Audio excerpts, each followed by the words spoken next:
저는 키토제닉 다이어트의 모든 장점 중에서 이게 가장 중요한 것 같습니다.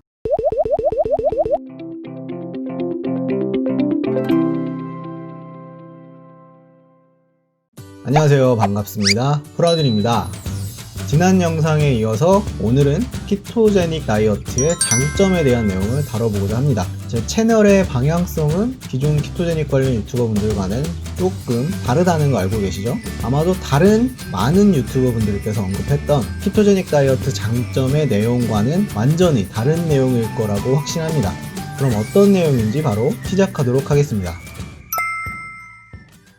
자, 첫 번째 장점은 배가 고프지 않습니다. 아이고, 처음부터 비슷하네요. 이거는 뺄 수가 없었습니다. 너무나 중요하죠.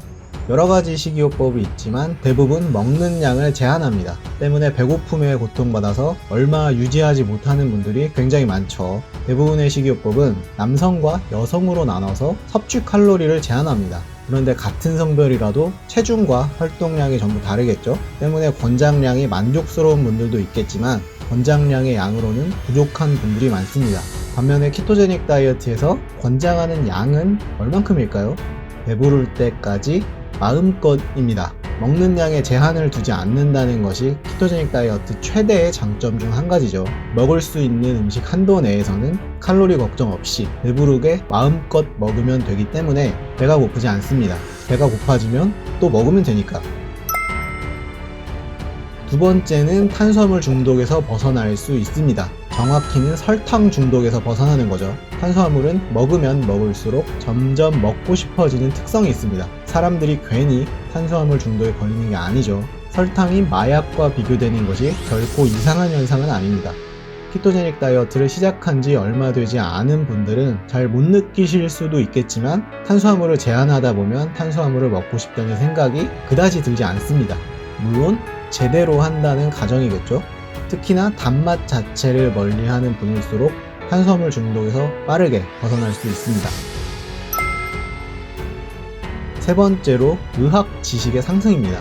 키토제닉 다이어트는 어려운 식이요법이죠. 우리가 기존에 알고 있던 방법과는 전혀 다른 방법이기 때문에 공부할 것이 참 많습니다.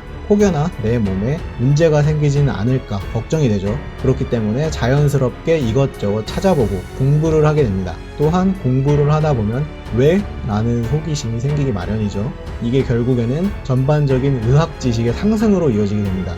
각종 키토제닉과 관련된 커뮤니티를 보면 키토인들 중에서 각 분야별로 상당한 수준의 지식인 분들이 많이 분포되어 있다는 것을 느낄 수 있습니다. 세상에 숨은 곳은 정말 많아요. 그 다음은 자기관리입니다. 꾸준하게 식이요법을 진행한다는 것 자체가 나름대로의 자기관리를 하고 있는 것이라고 볼 수 있습니다. 자제력 또한 뛰어나다는 반증이죠. 키토제닉 다이어트를 오래 할수록 라이프 스타일로서 자기관리 능력이 전반적으로 상승하게 됩니다. 가장 어렵다고 볼 수 있는 식습관 자체를 관리하기 때문에 기타 다른 여러가지 생활 패턴도 관리가 가능해집니다. 다음은 인간관계에 대한 내용인데 이것도 성향에 따라서 호불호가 조금 갈릴 수 있겠네요. 지난 영상에서 키토제닉의 단점 중 한 가지로 사회 부적응자의 이미지를 언급했었죠. 실제로 키토인들은 사회생활에서 많은 불편함을 겪고 옵니다. 같이 식사하는 것이 까다롭다고 사회적으로 많이 소외되어 있죠. 이러한 문제들을 하소연할 수 있고 이해해주고 공감해주는 것은 바로 키토제닉 다이어트를 진행하고 있는 다른 사람들입니다. 때문에 같은 키토인들끼리 때때로 만나서 식사도 같이 하고 사회생활을 하면서 힘든 점과 노하우 같은 것들을 공유하면서 강력하게 결집할 수 있다는 장점 또한 존재합니다. 그리고 평소에는 잘 지냈다고 생각했지만 나의 라이프 스타일을 존중해주지 않고 본인 마음에 들지 않는다는 이유로 비아냥되는 부류의 인맥들을 걸러낼 수 있습니다. 자, 여섯 번째, 자존감입니다. 저는 키토제닉 다이어트의 모든 장점 중에서 이게 가장 중요한 것 같습니다. 현대인들은 자존감이 낮죠. 특히 우리나라 사람들은 자존감이 더 낮은 것 같아요. 자존감이 낮은 사람들의 특징은 자신의 외모에 지나치게 자신이 없다던가 타인이 나를 나쁘게 바라볼까 눈치 보고 매사에 굉장히 부정적인 시각으로 바라보게 되죠. 그러나 키토제닉 다이어트가 라이프 스타일로 자리를 잡게 되면 이 자존감이 엄청나게 상승합니다. 자, 그 이유를 말씀드리자면 키토제닉 다이어트의 시작은 대부분 살을 빼기 위한 거겠죠? 외모 관리를 위해서입니다. 맞죠? 첫 번째로 일단 살을 빼면 자신감이 상승합니다. 비만으로 인해 외모에 대한 자신감이 너무나 떨어져서 사람들을 만나는 것조차 피하던 사람이 살이 빠지면서 자신감이 생기게 됩니다. 그것도 수술 같은 게 아닌 온전히 자신의 노력으로 말이죠. 자존감도 함께 상승하겠죠. 또한 식단으로 인한 주변의 질타가 있음에도 불구하고 타인의 좋지 않은 시선을 이겨내며 꿋꿋하게 자신만의 방법으로 자기관리에 성공해냅니다. 그리고 자기 자신에 대해서 더 소중하게 생각하게 되겠죠. 덩달아 식단 때문에 공부해왔던 의학 지식들은 본인의 가치에 플러스 요인이 됩니다. 그리고 수없이 좌절만 겪어오다가 라이프 스타일 정착에 성공을 했습니다. 그럼 거기서 나타나는 그 성취감이라는 게 있단 말이죠. 성취감이 생기면 자존감이 올라갑니다. 자, 보세요. 타인의 좋지 않은 시선을 이겨내면서 다이어트에도 성공하고 평생 자기관리를 할 수 있는 그 습관을 만들어냈다는 성취감을 느낍니다. 거기에 남들에게 조언도 해줄 수 있는 지식은 덤으로 생겼습니다.